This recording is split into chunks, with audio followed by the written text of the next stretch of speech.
Hi friends, welcome to nonstop cooking. இன்றைக்கி நம்ம ஒரு அருமையான டேஸ்டியான மொச்சை கொட்டை கத்திரிக்காய் உருளைக்கிழங்கு காரக்குழம்பு தான் நம்ம வைக்க போகிறோம். இது நல்லா ஒயிட் ரைஸுக்கெல்லாம் சாப்பிட்றதுக்கு ரொம்ப அருமையான டேஸ்ட்டில் இருக்கும். வாங்க நம்ம இதை எப்படி செய்யலான்னுட்டு பார்க்கலாம்.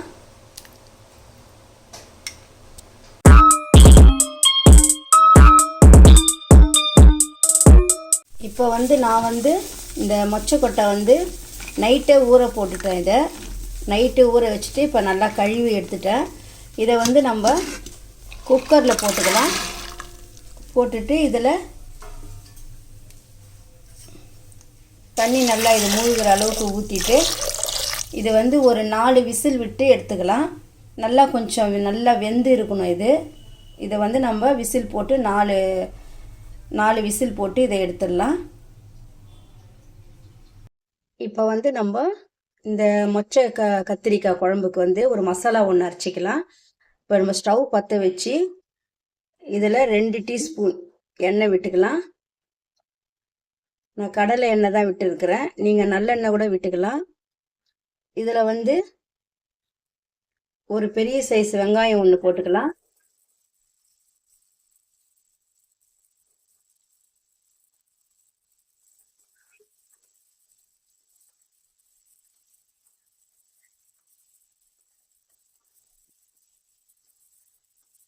கொஞ்சம் நல்லா வதக்கிட்டு இதுலேயே ஒரு 10 பல் பூண்டு, ஒரு துண்டு இஞ்சி போட்டுக்கலாம். கொஞ்சமாக கருவேப்பிலை, ஒரு பெரிய சைஸ் தக்காளி,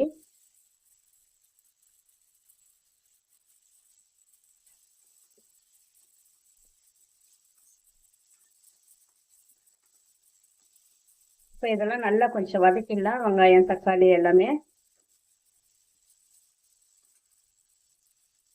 இதிலே 1/2 டீஸ்பூன் மிளகு, 1 டீஸ்பூன் சீரகம் போட்டுக்கலாம்.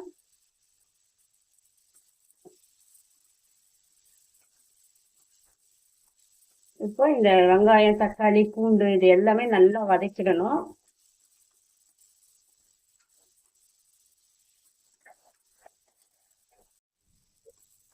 இப்போ இந்த வெங்காயம் தக்காளி எல்லாம் நல்லா வதங்கிடுச்சு. இப்போ நான் ஸ்டவ் ஆஃப் பண்ணிடுறேன். ஆஃப் பண்ணிட்டு இந்த சூட்லேயே நம்ம குழம்பு மிளகாய் தூள் 3 டீஸ்பூன் போட்டுக்கலாம். உங்களுக்கு காரத்துக்கு தகுந்த மாதிரி நீங்கள் போட்டுக்கோங்க. நான் 3 டீஸ்பூன் குழம்பு மிளகாய் தூள் இந்த சூட்டில் தான் போடணும், அடுப்பு எரியக்கூடாது. பாருங்கள், நான் ஸ்டவ் ஆஃப் பண்ணிட்டு தான் போட்டிருக்கேன். இதுலேயே ஒரு 3 டேபிள் ஸ்பூன் தேங்காய் துருவல் போட்டுடலாம்.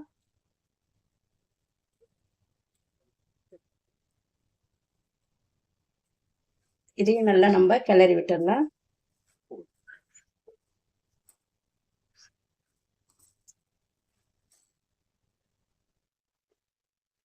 இப்போ இந்த தேங்காய் துருவல், மிளகாய் பொடி இதெல்லாம் போட்டு நல்லா நம்ம எல்லாம் ஒன்றா போட்டு கிளறி வச்சுருக்கோம். இது நல்லா ஆறின பிறகு நம்ம மிக்சி ஜாரில் போட்டு நல்லா அரைச்சிட்டு எடுத்துன்னு வந்துடலாம். இப்போ அதே கடாயிலே 3 டீஸ்பூன் எண்ணெய் விட்டுக்கலாம். எண்ணெய் காஞ்சதும் கடுகு, கொஞ்சமாக ஒரு 1/4 டீஸ்பூன் வெந்தயம் போட்டுக்கலாம். கடுகு பொரிஞ்சதும் ஒரு வெங்காயம், கொஞ்சமாக கருவேப்பிலை,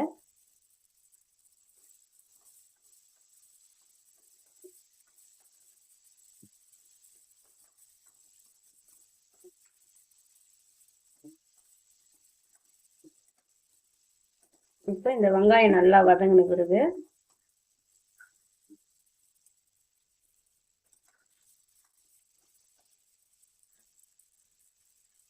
தக்காளி போட்டுக்கலாம்.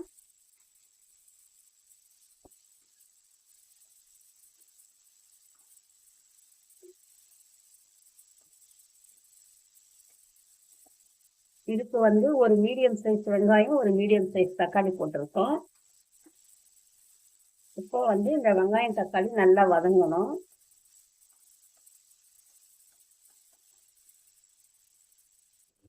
இதுக்கு 2 கத்திரிக்காய் நல்லா இது போல் நீட்டமாக அரிஞ்சிக்கணும்.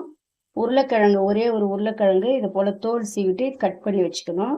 இது ரெண்டுத்தையும் நல்லா கழுவிட்டு நம்ம இதை வந்து பாருங்க. இப்போ இந்த கத்திரிக்காய் உருளைக்கிழங்கெல்லாம் பாருங்க நல்லா வதங்கி வந்திருக்கு. இது போலதான் நல்லா வதங்கணும். அப்பதான் குழம்பு வந்து நல்லா டேஸ்டா இருக்கும். இதுலயே வந்து நம்ம இந்த அரைச்சி வச்சேன் பாருங்க, தேங்காய், வெங்காயம், தக்காளி எல்லாம், அந்த விழுதை வந்து இதுல போட்டுடலாம்.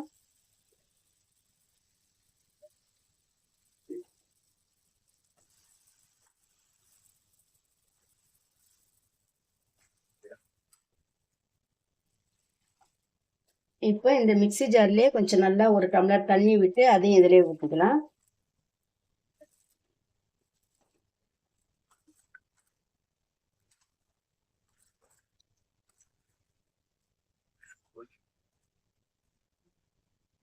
இப்போ இதுக்கு தேவையான அளவு நம்ம சால்ட் போட்டுடலாம்.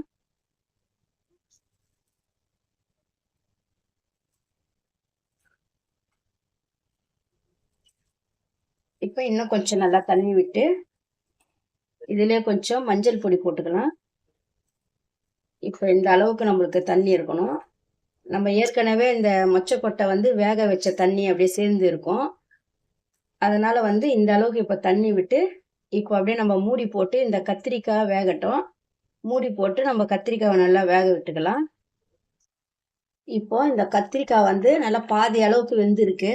இப்போ இந்த நேரத்துல வந்து நம்ம இந்த மொச்சக்கொட்டை பாருங்க நல்லா வெந்துருச்சு பாருங்க.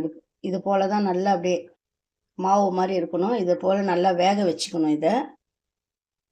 இதோட கூட இந்த தண்ணி கொஞ்சம் இருக்கு பாருங்க, இதோடவே சேர்த்து நம்ம இந்த குழம்புல ஊத்திடலாம்.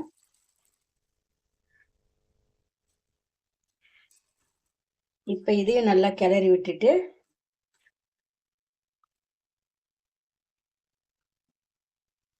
இப்போ மூடி போட்டு இன்னும் பாதி வேக்காடு இருக்கு, இன்னும் கத்திரிக்காய். அது வெந்ததுக்கு அப்புறம் நம்ம புளி ஊத்திடலாம் கடைசியில. பாருங்க இப்ப இந்த அளவுக்கு தண்ணி கரெக்டா இருக்கு. இப்ப இது வந்து நல்லா கொஞ்சம் வேகட்டும் இந்த கத்திரிக்காய். இப்ப பாருங்க, இப்போ இந்த நல்லா கத்திரிக்காய்லாம் நல்லா வெந்து உருளைக்கிழங்கெல்லாம் நல்லா வெந்து வந்துடுச்சு. இதுல வந்து நம்ம இப்போ வந்து ஒரு நெல்லிக்காய் சைஸ் புளி வந்து நான் நல்லா கரைச்சி வச்சிருக்கேன். அதையும் இதுல ஊத்திடலாம்.